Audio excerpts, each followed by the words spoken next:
As we welcome to the stage former Vice President Joe Biden and President Donald J. Trump.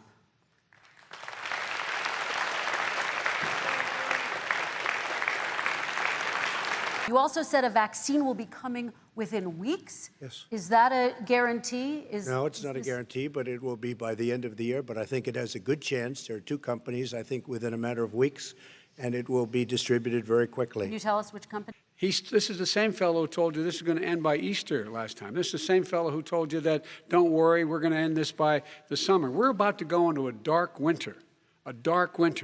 And he has no clear plan, and there's no prospect that there's going to be a vaccine available for the majority of the American people before the middle of next year. People were saying $750. I asked them a week ago, I said, what did I pay? They said, sir, you prepaid tens of millions of dollars. I prepaid my tax. Tens over the last number of years. Tens of millions of dollars I prepaid. His own national security advisor told him that what is happening with his buddy, I will. His buddy, Rudy Giuliani, he's being used as a Russian pawn. He's being fed information that is Russian, that is not true. And then what happens? Nothing happens. And then you find out that everything that's going on here about Russia is wanting to make sure that I do not get elected the next president of the United States. Your company has a bank account in China. So how can voters know that you don't have any foreign conflicts of interest? I have many bank accounts, and they're all listed, and they're all over the place. I mean, I was a businessman doing business. The bank account you're referring to, which is, everybody knows about it, it's listed. The bank account was in 2013.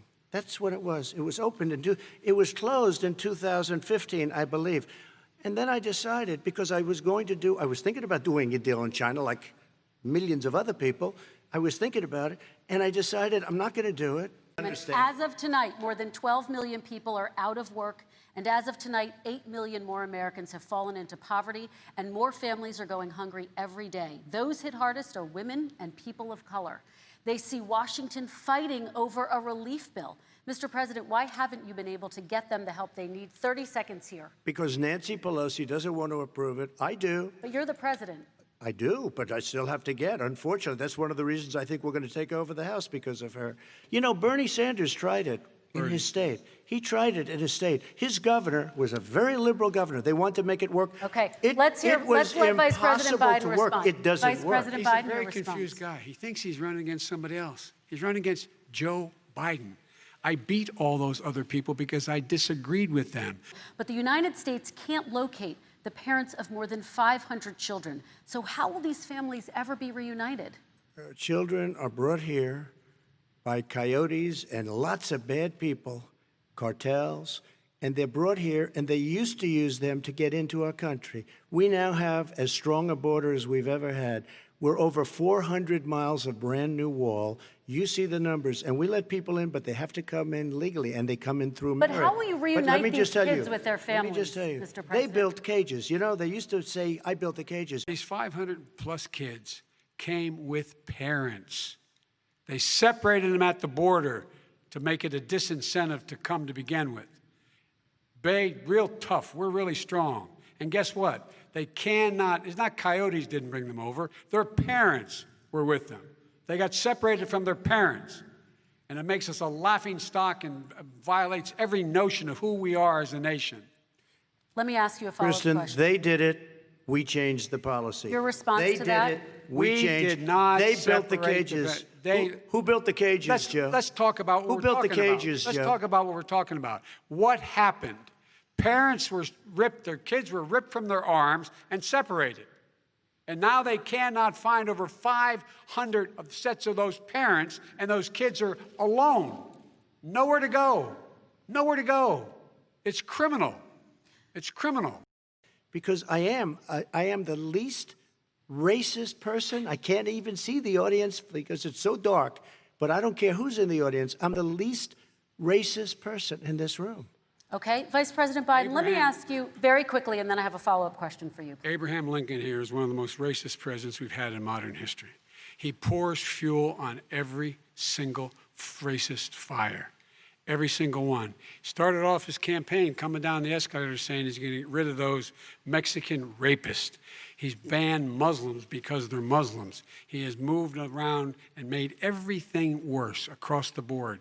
He says about the poor boys, last time we were on stage here, he said, I told them to stand down and stand ready. Come on. This guy has a dog whistle about as big as a foghorn. Success is going to bring us together. We are on the road to success, but I'm cutting taxes, and he wants to raise everybody's taxes, and he wants to put new regulations on everything. He will kill it. If he gets in, you will have a depression, the likes of which you've never seen. Your 401ks will go to hell, and it'll be a very, very sad day for this country. I will say, I'm an American president. I represent all of you, whether you voted for me or against me, and I'm going to make sure that you're represented. I'm going to give you hope. We're going to move. We're going to choose science over fiction. We're going to choose hope over fear. We're going to choose to move forward because we have enormous opportunities to make things better. We can grow this economy. We can deal with the systemic racism. And at the same time, we can make sure that our economy is being run and moved and motivated by clean energy, creating millions of new jobs. And that's the fact. That's what we're going to do. And I'm going to say, as I said at the beginning, what is on the ballot here is the character of this country.